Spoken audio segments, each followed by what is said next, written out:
Hey guys, welcome to Sabs podcast. I'm your host, Sabrina Salvati. My special guest today has traveled to over 60 countries. His name is TAYE UHURU. He is a historian, a genealogist, and an independent hip hop artist. Hi, TAYE. Peace, Queen. How you feeling? Doing good. Thanks so much for coming. I want to hear about things that you've discovered going to all these different countries. Can you tell everybody a little bit about your background and how you got started on this journey to begin with? Oh, okay, definitely. I think it's something that started when I was young. A lot of it comes from my family.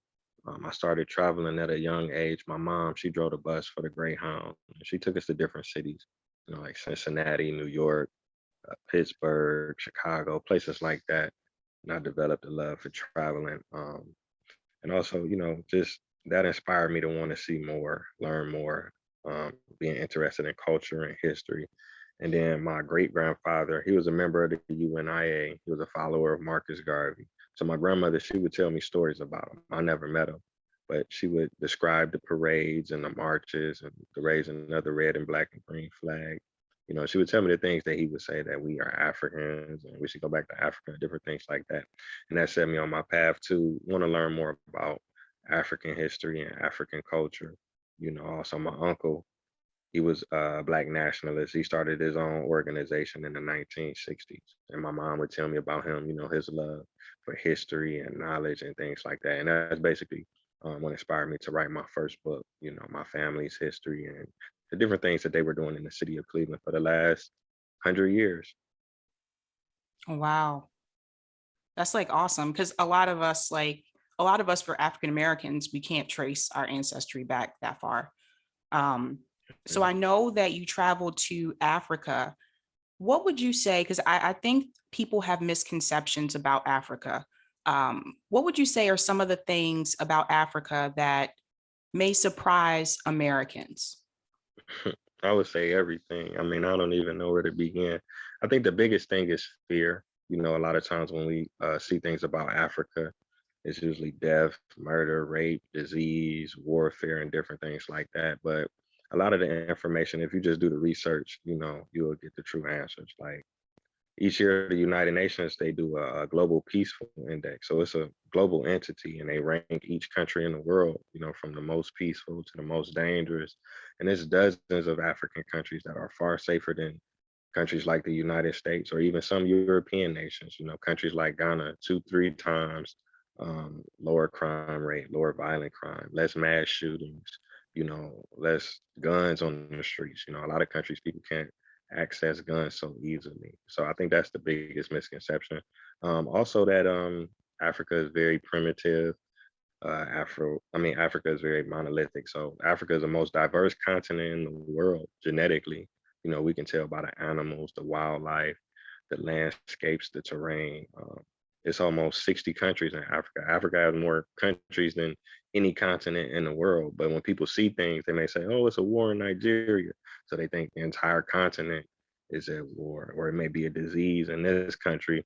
And they kind of paint the whole continent like that. So just for example, I could tell you, we live in America, we go to Mexico, or if we go to Jamaica, or if we go to Haiti, those places are totally different. The language is different, the food is different, the people look different, the weather is different. So Africa is probably 10 times more diverse than that. So, I try to produce a lot of positive content. I do educational tours. I take Americans to different countries in Africa and I let them see, the beauty, the advancement, the technology, the ancient history, so. Yeah, and how would you describe the economy in Africa? Well, it depends on the country. Some countries are further along. A lot of Americans, they're not really familiar with the history of Africa, colonialization, and the scramble for Africa.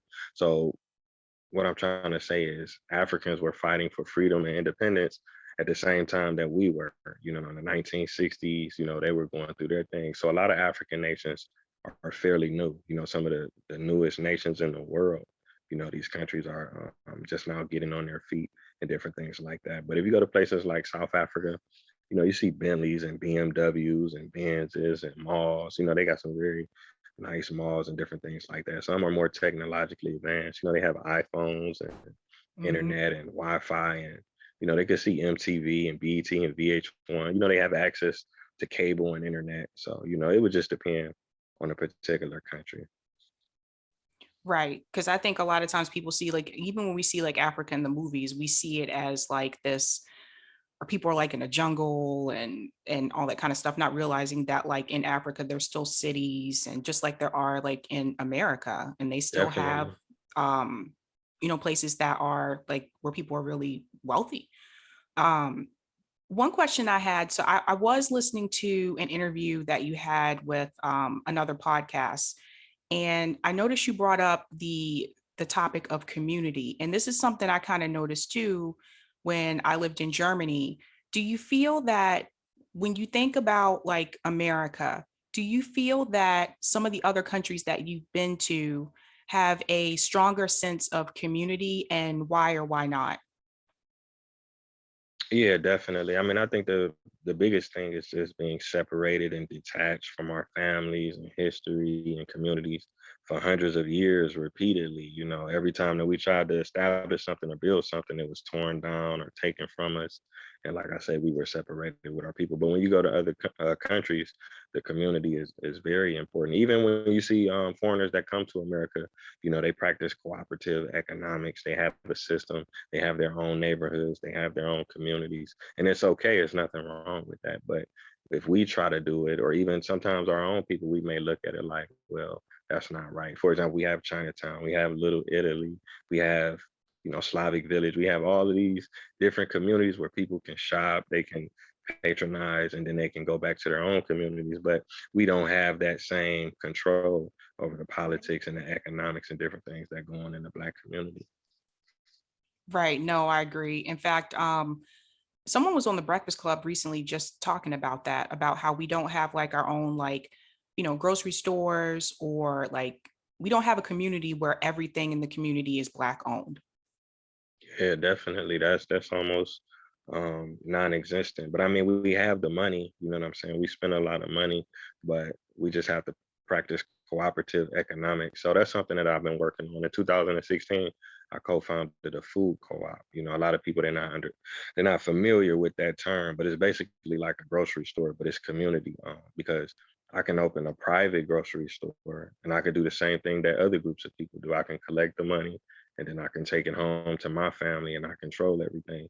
But if it's a cooperative, then everybody has a say. It's a democratic process. We can vote on which way we want things to go. If that store grosses $10 million, everybody that's invested will get a percentage of that back, you know. Right. So one of the questions I had is, I know you've done volunteer work in some of the countries that you've traveled to. Can you talk about, a little bit about some of the volunteering that you've done and what that was like? In 2014, I studied abroad. I went to the Dominican Republic. So I was living there and I would go to class, during the week in the mornings. And then in the afternoons, I would spend my time volunteering at an orphanage. So we would do different things at the orphanage. We would paint, we would clean the orphanage, donate clothes, donate school supplies, money. I would do tutoring, working with the kids. I would bring my laptop in, because a lot of them didn't have access to things like that. They never used a computer before. So I would let them play the games, educational games. Like I say, we would do little arts and crafts, drawing, making cards, and, painting and Mhm. different things like that. But we would also clean out the orphanage and paint it too, kind of help them out because it wasn't really like government ran, like it's different. You know what I'm saying? It's not like here, like it was a foster home or nothing like that, like a facility. It was just like a building. It was a lady that ran it. So she was, kind of like independently funded. People would just drop their kids off and never return. So, it was one of those situations. But I did some volunteering in different countries. One of the educational tours that I do to Africa, we work with an elementary school in Cape Verde. That's on the west side of Africa. And it's pretty much the same thing, donating school supplies and money to help the students because the way that their education is in that country is like if you don't have money, you got to kind of pay for school as you go. So some people can't go to school at all, or their teachers just don't have supplies to give out like that, pencils and papers and coloring books. So you got to kind of be prepared. So we try to do that, get people to donate and raise money. I've donated and worked with a school in the Philippines. And, I worked with schools in Cleveland, so I try to do it. I look at Black people, from a global perspective, and I try to help out, as I travel and go to different places. That's awesome. How would you describe like your experience in reference to like your quality of life compared to how was your quality of life in America compared to some of the other countries that you've traveled to? Um, well, me personally, I mean, my quality of life really didn't change. I mean, because the American dollar is oftentimes stronger. So, for example, I lived in South Africa. I lived in Johannesburg. I had a nice apartment. I had internet. They got Uber. I could watch YouTube videos. They got Netflix. They got good food, restaurants and bars and different things like that. So it really didn't change at all. In fact, it probably was better. You know what I'm saying? Because I had more money. So my rent was maybe $300 a month. But if I was in America, it probably would have been $800 a month. So I just had extra money. But I'm really not like a materialistic person, so I wasn't just buying clothes and different things like that, just because it was cheaper. The apartment I was staying in, it was furnished already, so it already had furniture in it. So, so, How was it living in South Africa as African American? Because is South Africa still, you have to remind me, is South Africa still like segregated or? yeah, it's definitely segregated because, like I mentioned earlier, a lot of the African nations are newer. They're, so they just getting over certain things. So South Africa in particular, their first president was Nelson Mandela. So I think he was elected in like 1994 or something like that. So what was that, maybe 25 years ago or something like that. So legally, it's not really segregated, but the whites that ruled South Africa, they made the blacks live in certain areas. They made whites live in certain areas. They made Indians live in certain areas. They made biracial black people live in certain areas. So a lot of these people, they still naturally live in these areas for the right or for the wrong reasons. You know what I'm saying? If your mother, your father, your grandmother, all these people live over there, it would take time to just move out into a whole new area and live a different lifestyle. So some of the people have, kind of been conditioned to live in certain areas, but now they have the freedom and the choice to move to different areas, but a lot of them choose not to. But just blatant racism, the killings, the killing of unarmed black people by white police, the level of racism is not as intense as in America. So South Africa is majority black. I would say it's probably 90% black, maybe 10% white, less than that. Okay. How would you compare policing in some of the other countries that you've lived in to policing in America? Would you say that it's less violent or more violent or about the same? From my experience, it's definitely less violent, less racist. America is like the most racist country in the world. Other countries around the world have studied America because it was so good at racism. So, it's all usually it's a step up, but it's racist places all over the world, but not every place is like that. But even places like in Africa and Europe, certain countries, all of their police are not armed with weapons and guns and dogs and bulletproof vests and different things like that. So Mhm. say for example, if I'm in Amsterdam or somewhere, the police officer that may come to your house and tell you to turn down your music, or he may pull you over and give you a ticket, or the police that may stop a bank robbery or be on the homicide scene, they may be different police. You know what I'm saying? All of their police don't necessarily carry guns. Whereas in America, you might call the police because your son is bipolar and you just want to calm him down, or you may be having an argument with your husband, or your neighbor may have the music turned up, or somebody might have just got shot. That same police officer would have to respond to all of those situations, so it can lead to a more aggressive situation, especially if they're white and you're black. The outcome can be very different. Yeah, I think that's important for people to know because I noticed that too. Like in Europe, I never saw police officers behave the way that they do in America. I felt like police in America were more militarized, especially like during like the protests and things like that. Yeah, Speaking, definitely. yeah.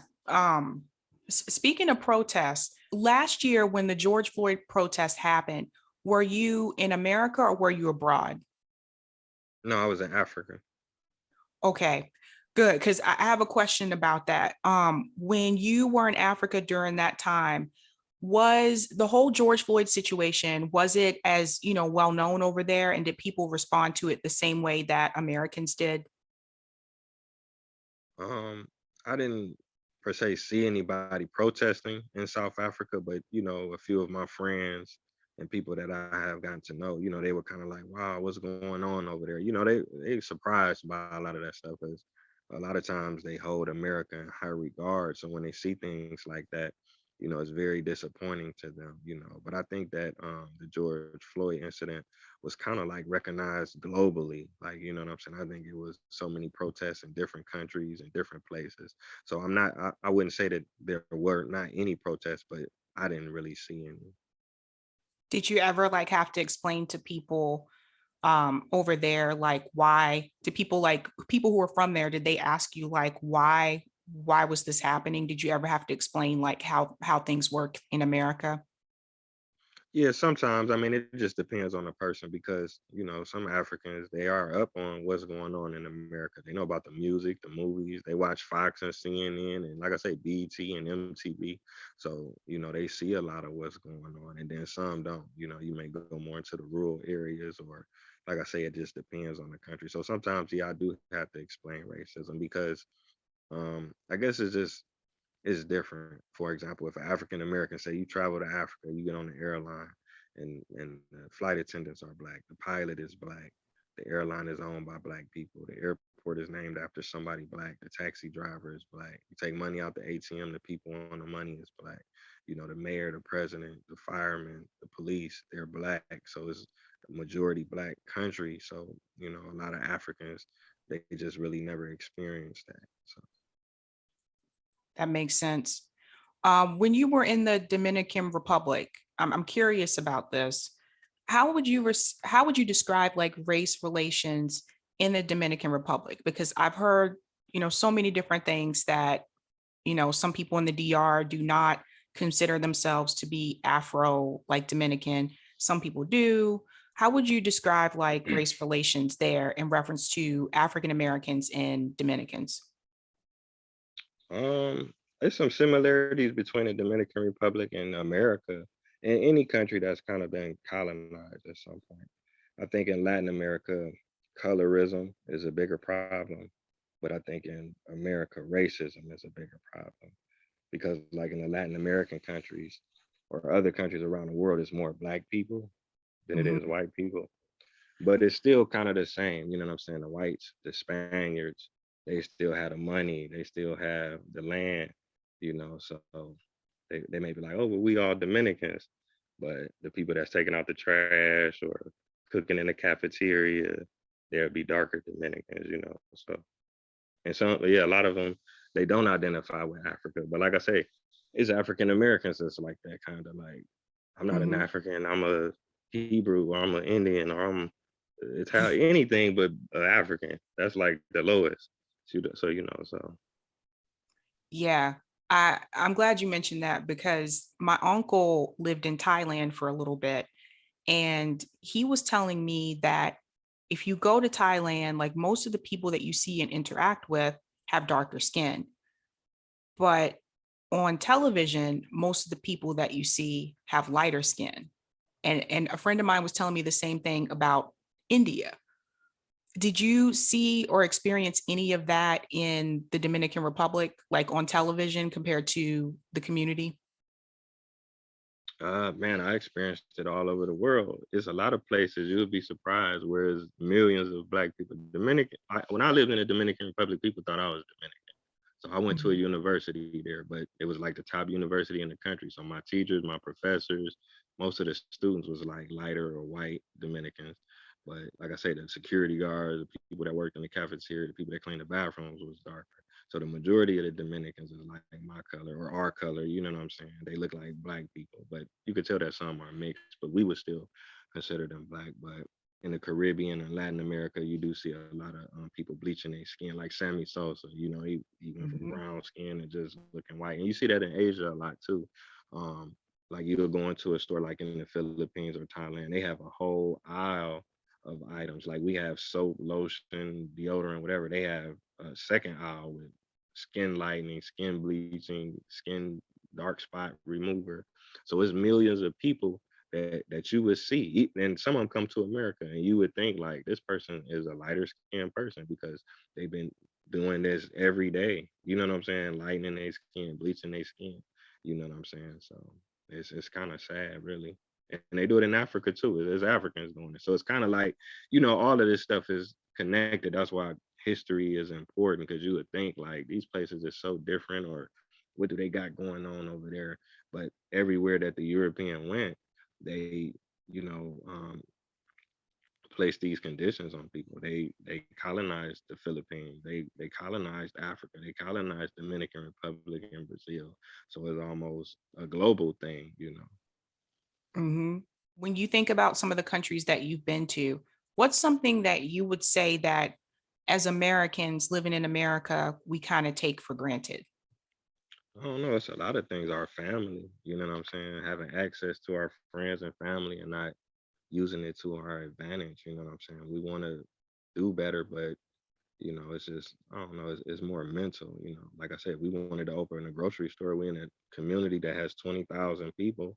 We could open up our own store. We could put our money together. We could put $200 on some shoes, $200 on hairstyles, $500 for a phone, $100 shirt, $100 pair of jeans. We walking around with over $1,000 worth of equipment. You know what I'm saying? But if you ask the same person to invest it, they not really want to do it, or just support another black business. Because oftentimes, like I say, like if we start a business, we don't produce anything. So everything we selling, for the most part, we got to buy it from somebody who's buying it from somebody else. So the black business stores is kind of higher. So we kind of don't want to pay extra. But you have, say, like in Cleveland, you have the Arabs, they have the gas stations, and you have the Chinese stores, they have the hair and the nails, and you got the Indians that have the 7-Elevens. They have different things, but they are practicing cooperative economics. They're selling the same thing so they can buy in bulk. They're using a family and their strength.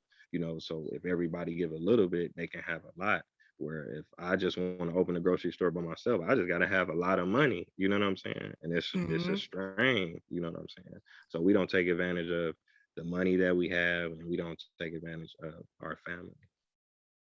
Mm, that's a good point. What do you think could help improve that? Do you think it starts back with the school system, or do you think it starts with the community?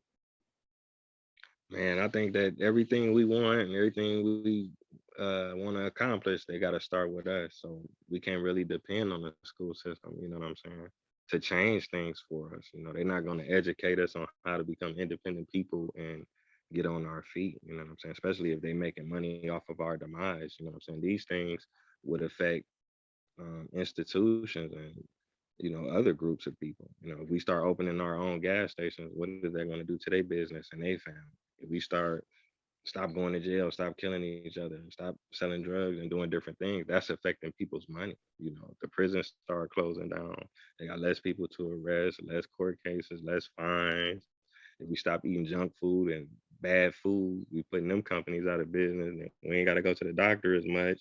It's like a domino effect. And the average black person, they don't even can conceive that far into it. You know what I'm saying? We just happy with just trying to take care of our family and get by. We really don't want to be bothered. We don't want no trouble, but somebody have to make a change and sacrifice for the next generation. You know what I'm saying? Like a lot of those groups that come to America, when they started, they didn't have nothing either.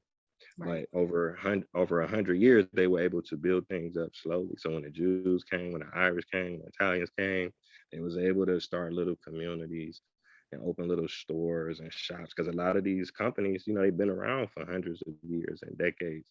But unfortunately, when we did that, you hear about the Tulsas and the Rosewoods and Red Summer and East St. Louis and all these different places that got burnt down and knocked down repeatedly. So we just got to start from the bottom, and we have to do it.